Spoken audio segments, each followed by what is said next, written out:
Assalamualaikum warahmatullahi wabarakatuh. Buat kamu yang berencana mau beli Xiaomi Redmi 13, pastikan kamu tonton videonya sampai akhir. Karena di video kali ini kita akan bahas lengkap apa saja kelebihan serta kekurangan yang dimiliki Redmi 13. Yang mana pembahasan seperti ini sangatlah penting ya guys ya, supaya kita tidak salah pilih sebelum beli. Dan untuk kelebihan yang pertama adalah hasil kameranya bagus. Untuk sektor kamera, HP ini dibekali dengan 108 megapiksel kamera utama, 2 megapiksel kamera makro, dan 13 megapiksel untuk kamera selfie. Di sini untuk resolusi kamera belakang lebih besar dari Redmi 12 sebelumnya ya guys ya, yang dibekali dengan kamera 50 megapiksel. Dan untuk urusan hasil fotonya, dari contoh berikut, HP ini sudah mampu menghasilkan jepretan foto yang bagus.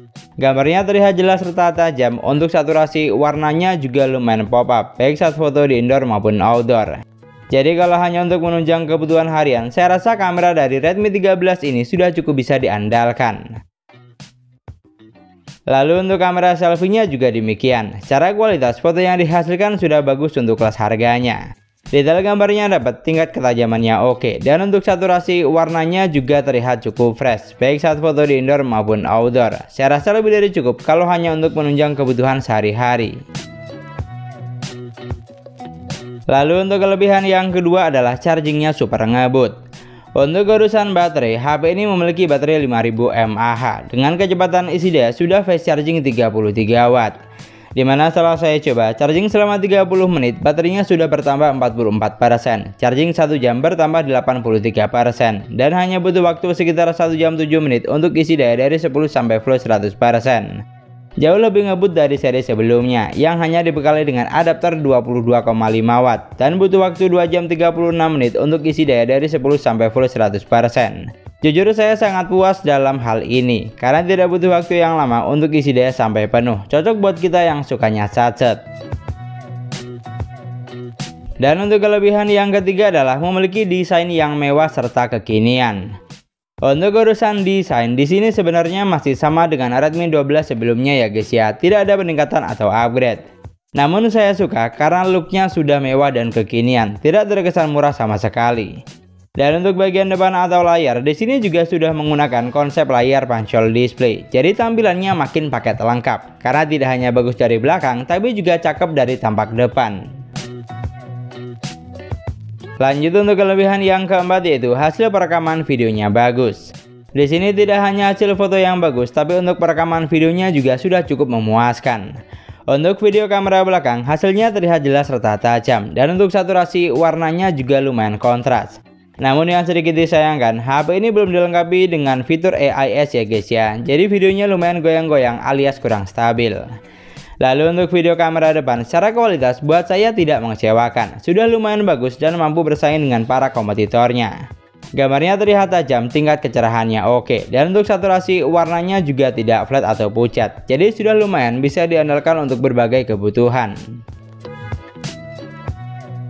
Itulah tadi 4 kelebihan dari Xiaomi Redmi 13 yang harus kamu ketahui sebelum membelinya. Sekarang kita akan bahas apa saja kekurangan yang dimiliki HP ini. Dan untuk kekurangan yang pertama adalah dapur pacunya kurang gahar. Buat kamu yang belum tahu, HP ini dibekali dengan kapasitas memori 8/128 GB, yang mana untuk harga 1 jutaan sebenarnya sudah lumayan. Tapi yang sangat disayangkan, jenis ROM yang digunakan masih MMC dengan skor pengujian hanya ada di angka 13.000 poin. Jadi agak kurang greget ya guys ya, karena kebanyakan merek lain dengan harga setara sudah menggunakan UFS memory.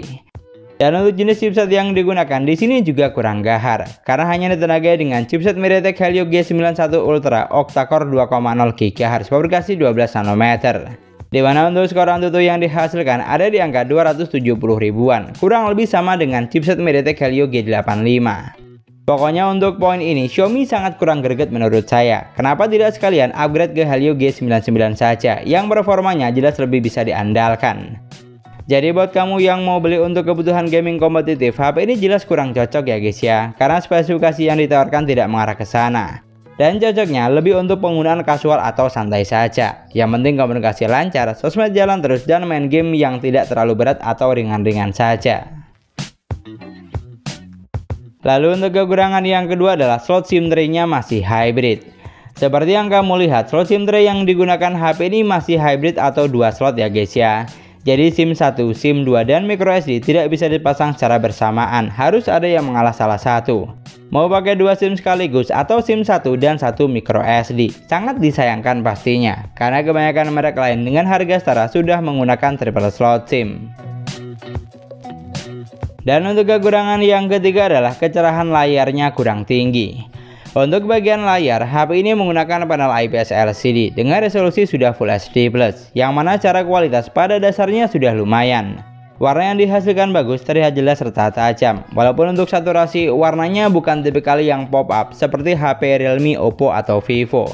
Namun yang sangat disayangkan, untuk kecerahan layarnya di sini kurang tinggi, karena hanya ada di angka 550 nit saja. Jadi saat di outdoor seperti ini, kita harus atur kontras 100% dulu, baru nyaman untuk digunakan. Masih kalah jika dibandingkan dengan entry level dari Oppo atau Vivo, yang rata-rata kecerahan layarnya di atas 700 nit.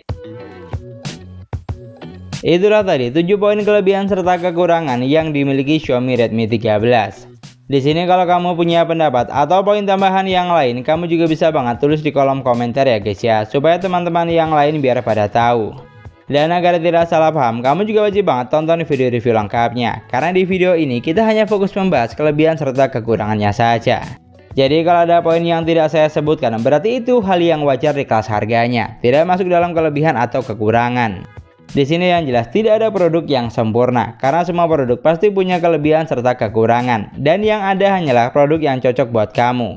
Jadi sebelum beli, pastikan sudah disesuaikan terlebih dahulu dengan kebutuhan kamu buat apa. Jangan buru-buru beli tapi menggerutu setelahnya, karena tidak sesuai dengan kebutuhan. Dan sekian dulu pembahasan kita kali ini. Semoga videonya bermanfaat, gampang untuk dipahami. Jangan lupa like dan komen. Kita ketemu lagi di video selanjutnya. Wassalamualaikum warahmatullahi wabarakatuh.